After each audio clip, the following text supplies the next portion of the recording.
Hey, it's Dr. Schiller here. So I am walking through the 7 steps of inner healing as they play themselves out in the Movement Towards Health program so that you can get a sense of what we do. You can decide whether it's for you or not. And there are 7 steps to inner healing. And the 7 steps of healing are: first, your mindset; second, self-regulation, which is using techniques to activate vagal tone and the relaxation response, which brings on the biology of healing and turns off that inflammatory biology of chronic pain and illness. The third thing is compassionate presence. Some people call it mindfulness. It's a very deep concept. Fourth thing is mindful movement, learning to move from the inside out the way your body was meant to move through certain patterns and exercises that re-educate your entire neuromuscular system, head to toe, bones to skin. Number 5 is visualization, activating the power of imagination. Even if you don't have a visual imagination, you still have intention and imagination, and that can be used to mobilize your thoughts, to bring them into your heart and to your body. The 6th part is awakening the power of your heart and soul for healing. Your heart's not just a pump. It generates electromagnetic energy. It generates biochemistry and hormones and messenger molecules that communicate to your brain and everywhere else in your body. You can mobilize that to help yourself heal.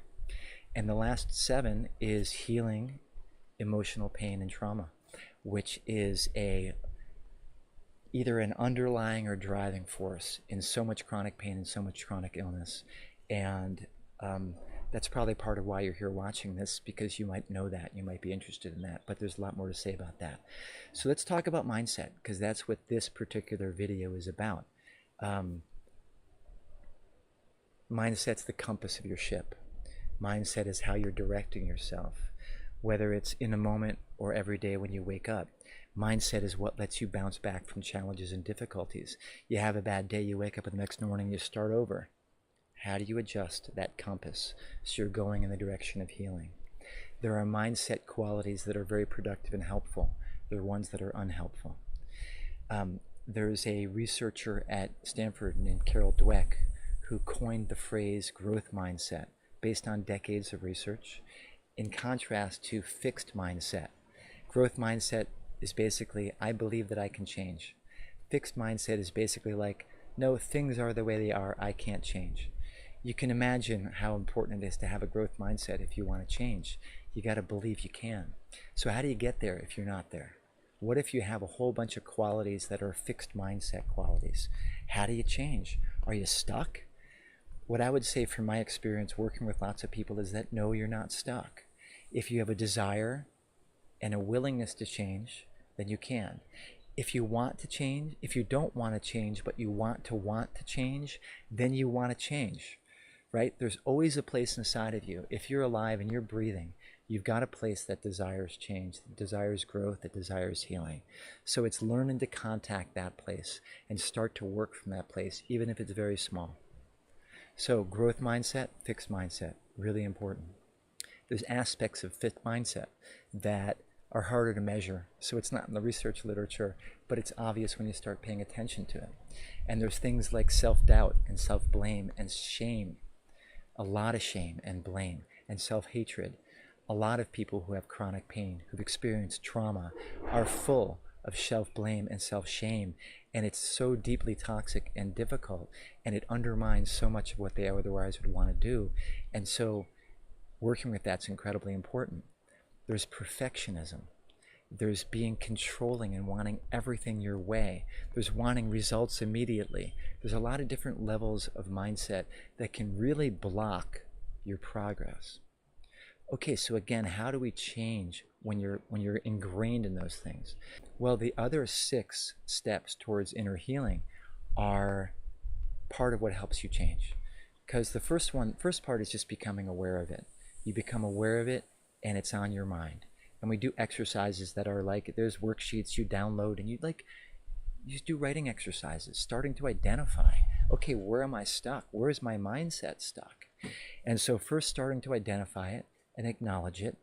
And the second is the actual work of self-regulation, which brings a certain calm and quiet And in that calm and quiet, happens for a lot of people is you start to notice these voices that are coming in and saying, you can't do this. What's wrong with you? You're doing it all wrong.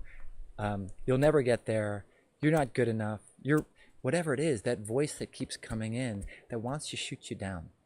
And there's ways to think and talk about these things. There's a really rich tradition in Torah of understanding what is that voice? What is that inner voice that wants to shoot you down and kill you? Because we've all got it. And the question is, how do we manage it? How do we manage it using the part of yourself that is actually higher and more clear? And that's part of what you contact through coming to calm. You contact a part of you that's quiet, that's actually insightful, that's resourceful. And that's one of the tools that you start to use to bring into relationship with a part of you that doesn't want progress, that doesn't want change. The next part of it is mindfulness itself. And I'd call mindfulness really about compassionate, non-judgmental presence, but it's discerning. It's not spacing out. It's being aware. It's being forgiving. It's awakening, step 6, the energy of your heart. And we do this in certain exercises and meditations in the program where coming to quiet, coming to mindfulness, and just being present. And when the voice comes in, just acknowledging it, not fighting it, not having to hit back against it, but just realizing, okay, that's a part of me too. That probably came into existence for a reason. Maybe when I was 2 or 5 or 7 or 15, I started to believe I can't change. I started to think I need to be perfect all the time. I started, whatever it is that you've got going on, you started to blame and shame yourself. You start to meet that inner voice and realize, you know what, it's a part of me that probably came into existence for a reason. It's not serving me anymore. So you learn to relate to it and say, thanks so much. But maybe just let me get to understand you and forgive you. And it's an inner talk. It's a mindful talk of meeting the parts of your own being that are full of negativity and just forgiving them and giving them support and reassuring them that, you know what, I'm in charge. And you, the I who's in charge, is bigger than that little voice inside that wants to shoot you down.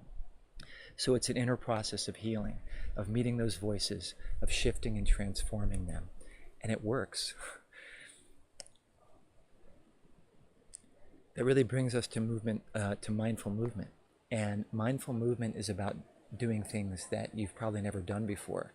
It's patterns of movement. It's a way of moving that you probably haven't ever done before. And you're going to meet resistance when you do it. But you're going to have me as a leader and a whole group of other people in the class who are struggling with the same stuff. And if you're involved in the online group community or the live classes, part of what we're doing there is meeting the resistance and reminding ourselves over and over and recalibrating and just inviting, okay, just accept it. Accept what it is. Drop your mind and your awareness into your body and feel what's there. Drop the judgment. Okay, you do the movements, drop the judgment. Be aware of that voice, drop the judgment. And through doing and doing, what you start to find is, oh, I'm doing this. I didn't think I could do this, but I'm doing it. And my experience talking to people who go through this kind of training, who've gone through my course, it's like, I didn't think I could do it at first, but then I could do it. What is that? That's a mindset change, right? It's going in thinking I can't, and then through doing it, realizing I can.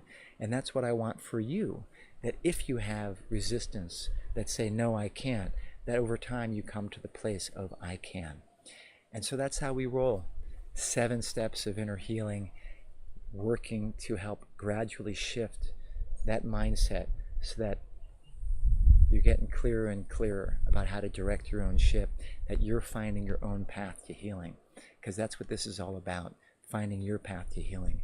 And I'm your guide. I'm your guide to show you the techniques, to walk you through it, to share it with a whole group of people that you can either be participating or hiding in the background. It's online. You don't have to show your face, right? But you can. And the more that you show up, the better, because you're in relationship with the group, and the group supports you, and I support you. So if that sounds interesting, I encourage you to check it out. You can go to the program page. The link to that's in this video. And let me know what you think about this video. Leave comments, send feedback. You can leave a comment. You can send me a PM. You can email me if you're on one of my email lists. And I'm here to help you, serve you, support you. And I'm wishing you well. Thanks.